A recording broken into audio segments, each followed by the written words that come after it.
ना दी जाए, अपने पैसे से चलाएं, हमें कोई जरूरत नहीं है। लेकिन अगर इस देश के खजाने से अगर पैसा लेकर के उनको जो है कंपनी बनाई गई है और उनको जमीन दी गई है, सरकारी सुविधा दी गई है, तो इस देश के लोगों को उठ खड़ा होना पड़ेगा कि निजी क्षेत्र में आरक्षण होना चाहिए, क्योंकि देश का पैसा। अब ये लड़ाई कौन लड़ेगा? ये हमको आपको आने वाली पीढ़ी के लड़ना पड़ेगा। हो सकता है हम आप अधिकारी बन गए, हम आप नेता बन गए, हम लोग अच्छा खाना अच्छा पीना हो रहा है, लेकिन सोचिए जरा उनका क्या होगा। इस देश में एक नया संकट खड़ा है अपनी वाहवाही करने के लिए। तमाम लोग गरीब लोग हैं जो ताड़ी का काम करते हैं, क्योंकि उनके पास दूसरा रोजगार नहीं है, दी जा रही है। और वो आजादी की लड़ाई क्या है? अब अंग्रेजों से नहीं लड़ना है, अब हमको उनसे लड़ना है जो संविधान के विरोधी हैं, जो लोकतंत्र के विरोधी हैं, जो देश के विरोधी हैं। इनसे लड़ना है और इनसे लड़ने के लिए हमको आपको एकजुट होना पड़ेगा और एकजुट होकर के हम इस लड़ाई को लड़ सकते हैं। आज हमारा संविधान खतरे में है।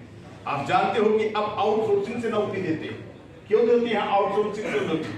आउटसोर्सिंग से नौकरी इसलिए देते हैं कि आपको वहां वेतन सुनिश्चित नहीं होगा, जब चाहे तब आपको निकाल देंगे, संविदा पर भर्ती करते हैं। पहले छोटी छोटी नौकरियां देकर हमारा भविष्य सुरक्षित हो जाता था, लेकिन आज उस पर खतरा है। आप देखिए लेटरल एंट्री किया था उन्होंने। अगर विरोध नहीं करते जननायक राहुल गांधी जी, तो चुपके चुपके आईएएस बनाने की एक बढ़िया रणनीति बना ली गई थी, और आज भी हमारे लिए दरवाजे बंद हैं। आप देखिए न्याय का जो है न्यायिक आयोग इस देश में नहीं बना।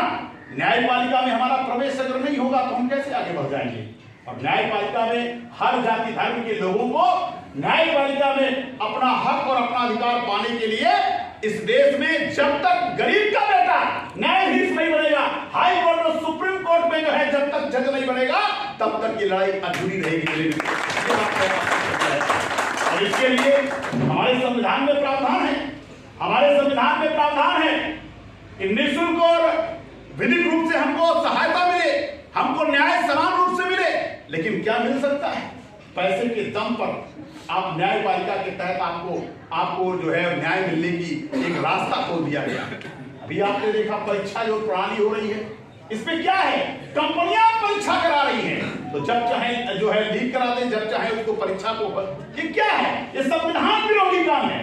इसका मकसद केवल है कि बाबू साहब का पैसे वाला आदमी जो है आराम से आसानी से शिक्षा प्राप्त सके, आसानी से नौकरी पा सके।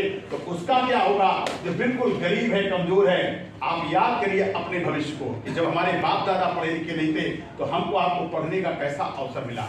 उस समय ये खेल नहीं था, केवल जो पढ़ने वाला बच्चा है उसको विद्यालय की शिक्षा मिल जाती थी।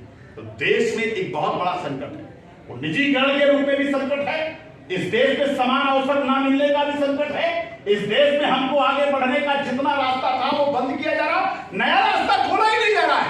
इसलिए आरक्षण के समर्थकों लोगों को एकजुट होना चाहिए, संविधान को मानने वाले लोगों को एकजुट होना चाहिए। इस देश में निजीकरण के विरोध में आना ही पड़ेगा हमको, आपको। या तो निजीकरण हो तो फिर उसमें आरक्षण का प्रावधान हो, वरना बड़े बड़े कंपनियों को जमीन मिलेगी, उनको पैसा मिलेगा, बड़ा बड़ा पूंजी मिलेगी, वो कंपनी तैयार करेंगे, इस देश से उनको बैंक से हमको इस देश के संविधान ने दिया है और उसी की बदौलत हमारे बच्चों को अच्छी जिंदगी जीने का मौका मिला है।